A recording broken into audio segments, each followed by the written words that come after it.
buenos días a todos o buenas tardes o buenas noches. Bienvenidos a la plática de canulación de ECMO neonatal para falla respiratoria. Simplemente vamos a hablar de canulación en neonatos. ¿Cuáles son los objetivos? Es tener una canulación adecuada. Es realmente lo más vital. Hay diferentes tipos de cánulas técnicas para diferentes situaciones y la realidad es que el cirujano debe controlar la situación. Ahora, además que todo eso, el cirujano es importante, pero es importante todo el equipo entienda su participación y su momento en este proceso. Ahora, estamos hablando que en este momento no es una canulación en RCP, sino simplemente es una canulación semielectiva, ¿verdad? Un paciente que necesita entrar a ECMO, pero no en arresto. Entonces es importante que haya un tiempo fuera, una verificación de material y medicamentos, cirujano, perfusionista, enfermería, especialista de cuidados intensivos y debe haber un ecocardiografista, todo el equipo de alta especialidad para resolver el problema. Entonces es importante el checklist.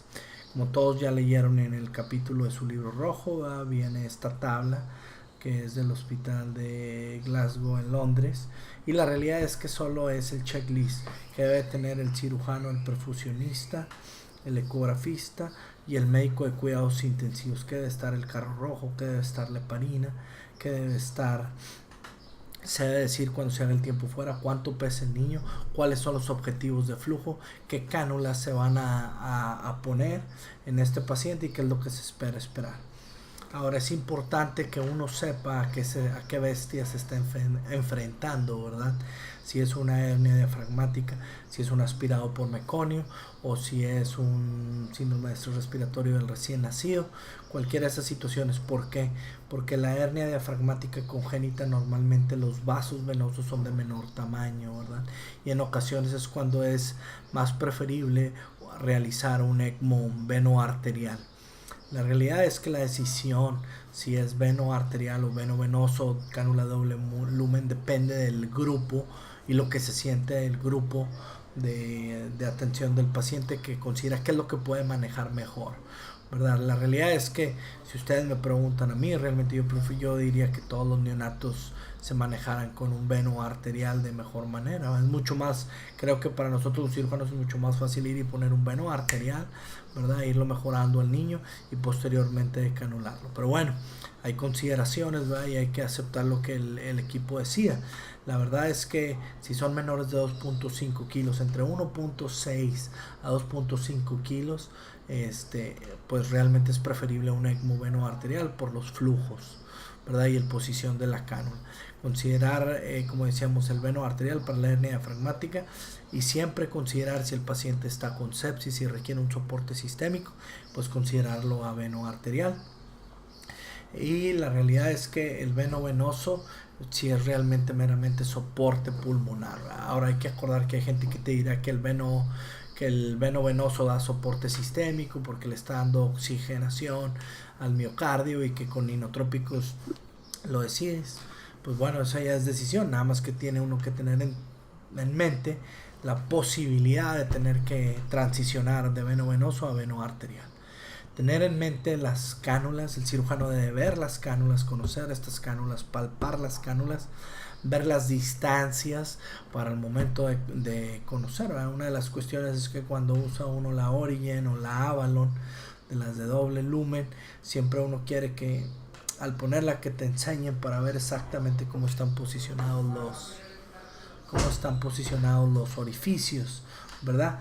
Al momento de visualizar debe tener una imagen 3D cómo pudieran quedar estas cánulas dentro de la aurícula. Aquí están otras de las imágenes de las diferentes cánulas de la DLP Medtronic, de la Biomedicus y de la EOPA para ya pacientes más grandes. Y bueno, aquí está una tabla general de lo que pudiera ser las cánulas venosas arteriales de 8 a 14 en 2 a 4 kilos, arterial de 8 a 10, y bueno, las demás ya son para pacientes más grandes de 5 a 15 kilos, más o menos la variedad. Y esta tabla es sacada de un libro de cardiocirugía donde podemos ver exactamente que en menos de 2 kilos se puede usar las Biomedicus, ¿verdad? Las Biomedicus 8 French en el cuello venosa, y 8 French arterial, y entre 12 y 2.9 kilos la 8 y la 10, entre 3 y 3.9 kilos la 10 y la 12, Y bueno, esta es una tabla que a mí siempre me ha gustado, por eso se las comparto para que puedan ver las diferentes. Ahora hay que considerar que a pesar de que no estamos hablando de un ECMO cardíaco, pudiera requerir un paciente de estos en caso de que tengamos una lesión vascular de los grandes vasos, una lesión de la yugular y no hay otra opción, tenemos que abrir el pecho y poner un ECMO central como lo haríamos después de cirugía cardíaca o a través de una toracotomía. Ahora aquí hay que considerar que la cánula veno-venoso, la Origin, que es una de las que tenemos aquí en México que hemos usado, pues la más pequeña es la de 13 French y es para entre 2 a 5 kilos. Habrá gente que en pacientes de 2 kilos le han podido poner una 16 y bueno, ese es al momento de la disección y ver los vasos yugulares. Ahí están más o menos esta tabla que es la que da la compañía, más o menos son los flujos que va a dar y el gradiente de presión que pudiera ejercer en cuanto a los flujos por minuto y los gradientes. Aquí vuelvo a poner la tabla que da.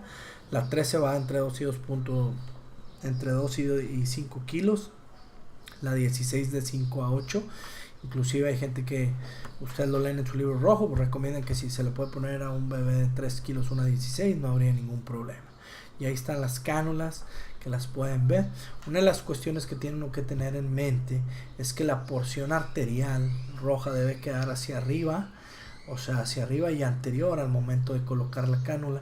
¿Para qué? Para que la punta quede realmente en la cava inferior y el otro orificio quede exactamente viendo a la tricúspide, que eso es uno de los detalles que uno tiene que tener en mente y verlo con el ecocardiografía una vez que empiece el eco. ¿Cuáles son los materiales del cirujano para la canulación? Pues debe de haber siempre instrumental vascular, tener en cuenta ligas vasculares, cauterio. Es importante que tenga luz frontal, debe tener un equipo para realizar una esternotomía media o una toracotomía, debe de haber sangre disponible en la sala, el paciente debe estar relajado, sedado y debe de haber un monitoreo completo, debe de haber un desfibrilador y un carro rojo, ¿verdad? Entonces esto es parte del checklist. Las técnicas se pueden, aún aunque sean neonatos, puede ser abierta, semiabierta o percutánea ya por ultrasonido. La realidad es que en bebés menores de 3 kilos yo creo que la mejor posibilidad de hacer una buena canulación es a través de una técnica abierta o semiabierta. La realidad es que abierta es de mucho mejor control pero bueno, a lo mejor eso está sesgado porque pues yo soy cirujano, ¿verdad? Pero yo creo que me siento más en bebés menores de 3 kilos manejarlos con una técnica abierta.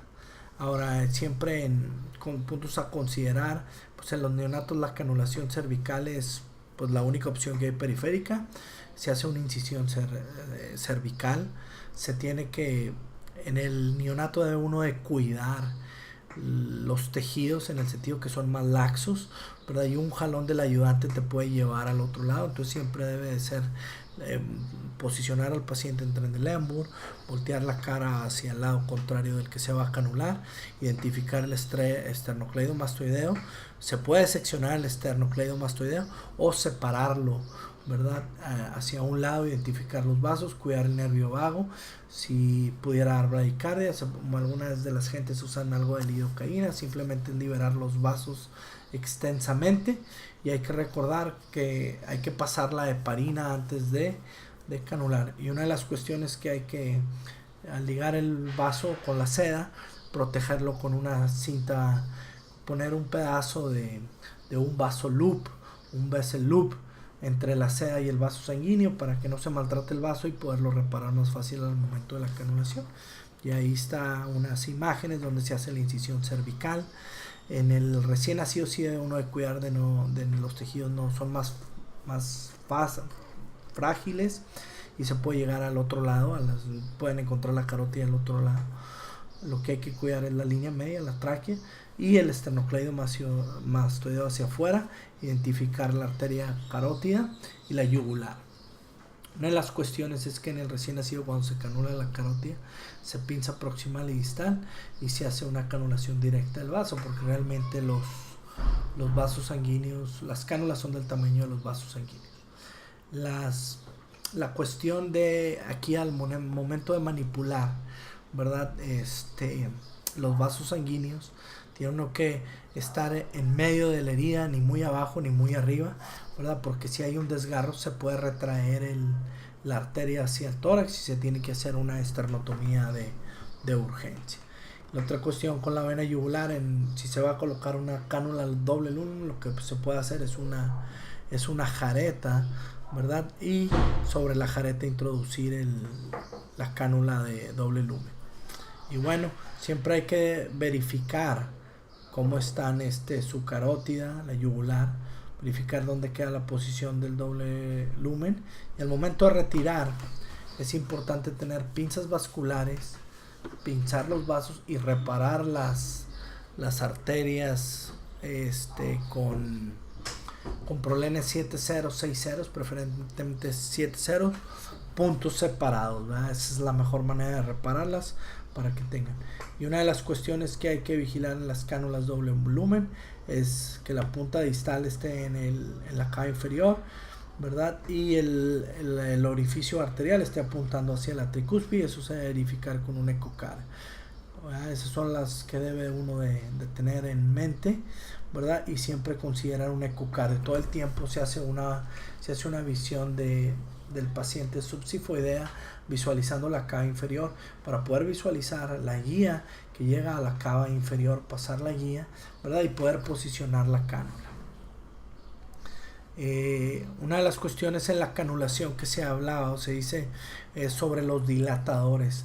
La realidad es que uno debe, si es una técnica percutánea, nada más debe dilatar. Yo lo que sugiero es abrir la piel con el bisturí y dilatar con un mosquito el bisturí, la piel, para que el dilatador pase sin fuerza y nada más dilate el vaso proximal. Una vez en la guía debe dilatarse nada más el vaso proximal, no meter todo el dilatador para evitar una lesión de la pared de la aurícula, visualizándolo con el eco. Hay gente que lo haría con fluoroscopía. Se puede hacer esto, de preferencia se me hace mucho en un pediátrico, mucho más cómodo con el puro ecocardiograma, y se colocan las cánulas. Verificar, eso es bien importante, se verifica con el ecocardiograma, que es lo que ya habíamos hablado en el momento de la posicionamiento, el momento de la función, y la radiografía. Si no hay ecocardiograma, bueno, en las diferentes cánulas, si es una biomédicos, pudiera tener un punto negro. El punto negro es la parte distal, y pudiera uno pensar, si es biomédicos, tenerlo en la parte más o menos a nivel del diafragma. Hay que visualizar lo que esté en la arteria, y de la parte arterial de la doble cánula siempre debe estar anterior y lateral, que son los puntos que hay que ver. Verificar como es el libro lo dice, la biomédicos, ahí está el punto negro distal, que está 1 centímetro arriba del diafragma, y la cánula, realmente la arterial, pues se pone sobre el primer tronco supraórtico. Si da mucho gradiente es que está pasada y pudiera ser el arco aórtico, cuestión que también lo puede ver el ecocardiografista. Ahora, normalmente se usa la DLP de Medtronic. Yo lo que sugiero es no ponerla siempre entre el 2 y el 3, entre el 2 y el 3.